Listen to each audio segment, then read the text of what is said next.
What's up, everybody? Happy Friday. Hope all you had a great day today. Listen, I'm like just now getting home right now. It's like 11 o'clock. I literally just got home like 20 minutes ago. Vermont was amazing.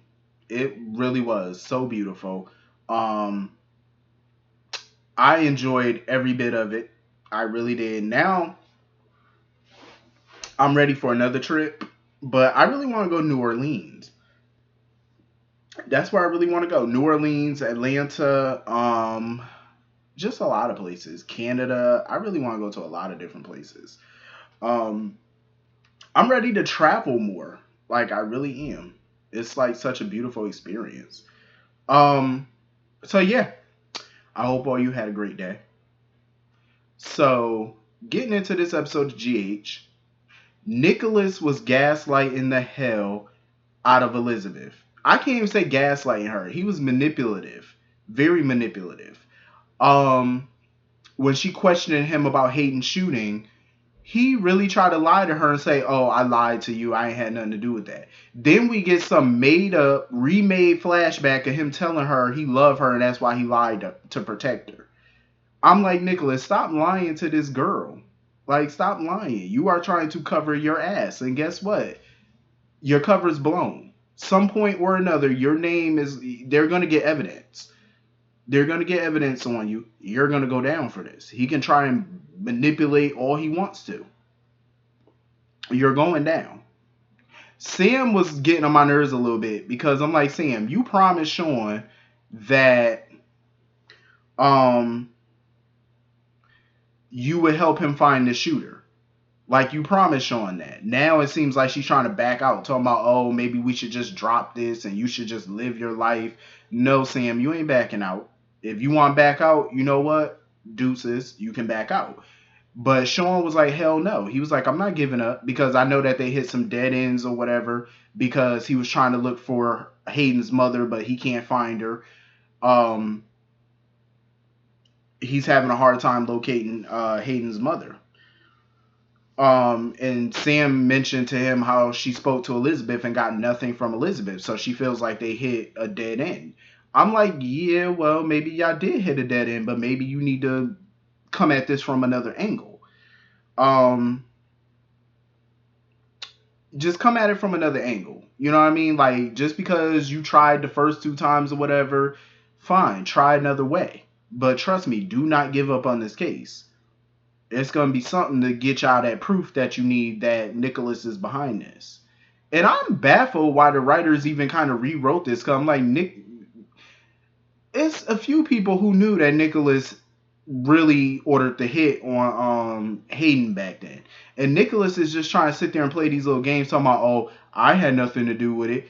He's sitting there trying to tell Liz, oh, we need to put this behind us, and Hayden had a bunch of enemies, any one of them could have did it. I'm like, Nicholas, you ain't fooling nobody.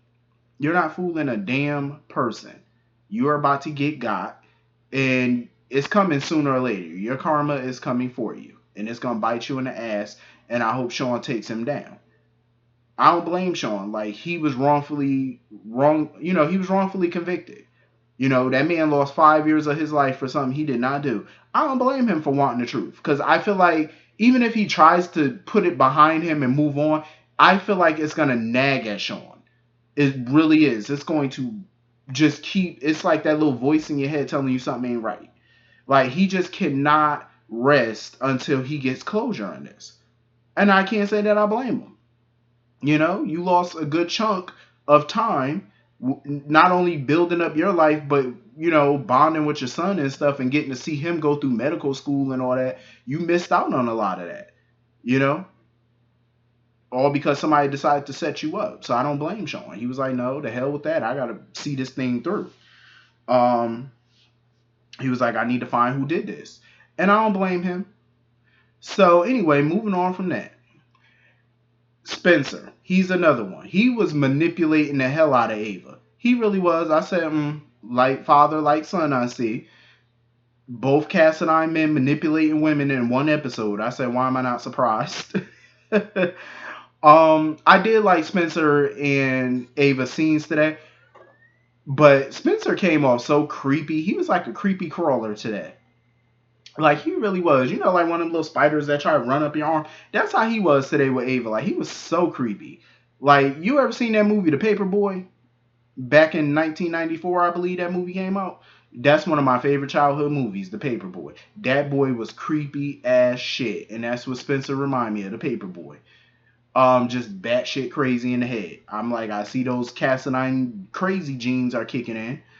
Um, he tried to call this little fake ass truce with Ava or whatever, talking about, oh, this stalker's the real deal. You need to stop sending my dad mixed signals because he saw them kissing.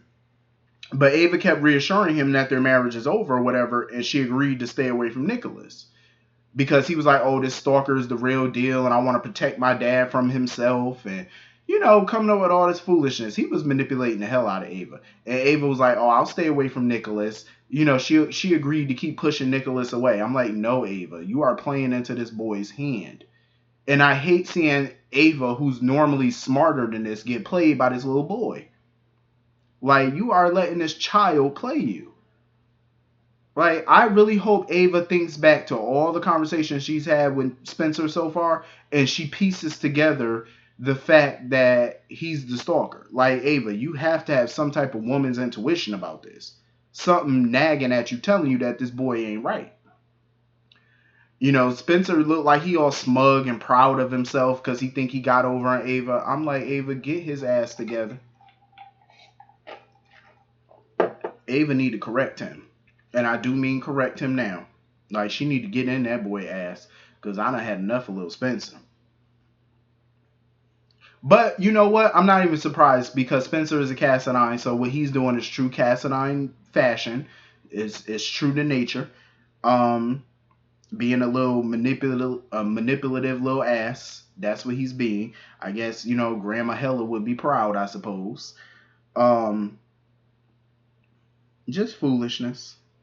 So anyway, moving on from that. So everybody getting ready for the party, the big birthday bash or whatever for Wiley. Jason was sitting there wondering if Carly was ready to, you know, go to this party as a couple. Wondering if she was nervous about it or whatever to appear as a couple at Wiley's birthday party. And, you know, Carly admitted that she found it hard to move on or whatnot. I mean, I don't see why Carly would be nervous. I mean, everybody in town already know y'all getting married, so what's there to be nervous about? And it's not like you're marrying somebody that you don't even know. Like, you know Jason very well, obviously. So it's like, what you nervous about? Shit, just go have some cake and, you know, pin the tail on a donkey and a pinata and call it a damn day. What you got to be nervous about? So anyway, Michael and Willow was spending time together because not only is it Wiley's birthday, but it's the anniversary of the death of her birth child or whatever that she, you know, thought was Wiley or whatever. I guess they decided to name that child Jonah, I guess. Because, you know, that's the original name Michael was going to name his and Nell's child. So I guess they named that one Jonah. So it's the anniversary or whatever, and she's sitting there talking about she, you know, as much as she was grateful that Chase, you know, helped her through that situation, she was really wishing that Michael was there helping her. I say, y'all need to stop playing footsies with each other and just go ahead and tell this boy that y'all in love. Like, you need to go ahead and just do that and stop playing these little games. And here they go kissing, and Carly and Jason done walked in on that ass. Carly and Jason done walked in on him. And even Carly noticed it. Carly noticed the you know, the spark between them, or they think it's a spark, I guess. She noticed it, and she told Willow, she was like, shit, if I noticed it, that means everybody else gonna start to notice it too. You know? But she, you know, Willow admitted that she in love with Michael and stuff like that. But, you know, it's hard for them not to be together right now because of Chase and all that stuff. I'm like, y'all need to go ahead and just be honest. Even Michael, like, he admitted it to Jason that him and Willow are in love and stuff.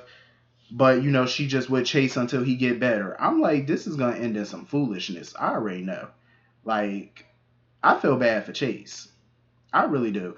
And Chase ass done started walking and stuff. You know, he keep getting out of the chair every chance he get when he by himself to try to walk, and Austin done saw him because he stood out of his chair and started to walk and stuff, and Austin seen him.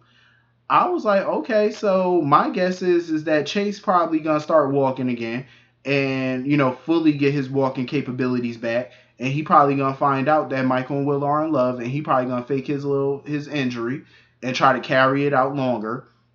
I just feel like something in Chase is gonna snap. Like, you know how them postal workers be when they get laid off. I think something just gonna snap in that man. I don't know, cause he's very even tempered. He's mild. He's a mild mannered kind of person. Um, I don't know, something about him. I think that goody goody gonna go away. That's just my opinion. Um, I definitely think so. Like, something in that boy just we about to see some rage in Harlem with that boy. So anyway, Brooklyn was just not amused at all that Austin showed up to the party, because she was like, first of all, what the fuck are you doing here? Ain't nobody invite you to this party. Because as far as she concerned, he ain't no Quartermaine, because they ain't got the DNA results back yet. So, but Monica was actually more welcoming to Austin at the party. Like, she was more accepting of him. But I guess that's just Monica. She, her old age, she just loved having more family around, I guess. And I can't blame her. I mean, look at the Quartermaine mansion. It's filled up again with family, or close family, or people that's like family, you know what I mean? So I guess she's happy in her own little way. And I don't blame her, because look at all the family members that they've lost over the years. That mansion was literally at one point damn near had nobody living in it, at one point. But now that it's filled up with family again, I mean, I don't blame Monica for being in bliss. Her house is finally filled up, even with some people that she don't want there. But she cool with it, because Monica, when you get to that age where you almost 80 and stuff, and you got more years behind you than in front of you, you start going with the flow. You know what I'm saying? Just to have more family around, more company. So I don't blame Monica. If she's more welcoming and stuff, that's just her right about now. I don't blame her. I mean, she's still tough. Don't try Monica by any means. Don't try her. Don't take her nice, for weakness now. Monica's still getting your ass when she got to. But, she just mellowed out more. But yeah, Brooklyn was not happy that he was there. Valentine was being real chummy with Austin. Everybody figured out why, especially Brooklyn. Brooklyn knew why he was trying to get Austin all, on his side and stuff, because he want that vote. When it comes time for that shareholders meeting, that voting part for him to be CEO still, he want Austin to vote his way. That's exactly what he want. That's why he trying to butter Austin ass up, trying to be all good to him and nice and all that stuff. I said, Valentine, you is not slick. And Brooklyn saw right through it. She was like, I see what you doing. You is not slick. And of course, Michael see it too. So Michael was trying to warn, Austin, like, yeah, ELQ is a family business, and we don't want Valentine running it. That's where I gotta pause. I have to pause, because I get ELQ as a family business. I get it. I respect it. But if Valentine is making more of a profit for that company, which hence makes more money for the Quartermaine family, seeing as how the Quartermaine family has a majority of the control, you would want the best man for the damn job, Michael. I'm just saying. Like, I get it. It's a family business. You want Quartermaine's running it. I respect it. But, hey, if he making me money, I'm not about to fix what ain't broke. I'm just saying. I'm not about to fix it. If it's making me a bunch of money, I will shut my mouth and take the profit.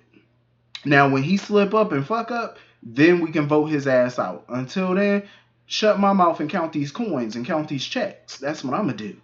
You know what I'm saying? It's called being a smart business person at the end of the day. It's like, come on now. This is a business. It ain't about family right now. It's about dollars and cents. I'm just saying, be smart about it. But Brooklyn better be worried about Austin, because his ass is starting to remember things, because he was asking Chase about the investigation looking for baby Louise and stuff. And he said that he could have sworn that when he was knocked out, he keeps having these dreams that when he was knocked out, he heard two women talking. I said, Brooklyn, you need to do something. He's starting to have flashbacks to her conversation with Maxie when he was unconscious. Brooklyn, you need to fix this and fix it now. Because if he remembers vividly what happened, you and Maxie's plan is going to blow up in your damn face. You better get this man, knock him out again, and go bury his ass somewhere in the basement. I'm just saying, until y'all can figure this out. Because once he remember, he can blow the lid off of y'all. So I don't blame Brooklyn for being weary of him because she was like, bitch, you shady and I don't trust you. Like, she was like, I do not trust this man. I don't blame her. So some woman was stopping by Jonah's grave or whatever, and then stopped off at the Quartermaine party, um, at the Quartermaines, and of course, I believe Harmony. Of course, Harmony is back in play. She back in action. Harmony be looking good. I like Harmony. I like her character, but if Harmony's involved, you already know she about to start up some shit. Cause anytime Harmony is around, you already know she about to be a troublemaker. She ain't coming with peace. She coming with some drama. That's what she coming for. Cause I got a feeling whatever Harmony around for this time, it's gonna be a doozy. So anyway, that was pretty much the episode. Hit the comment section. Let me know what y'all thought about this episode. I will see you all Monday. Hope you all have a great night. Hope you have a wonderful, wonderful weekend. I'll see you all later. Peace.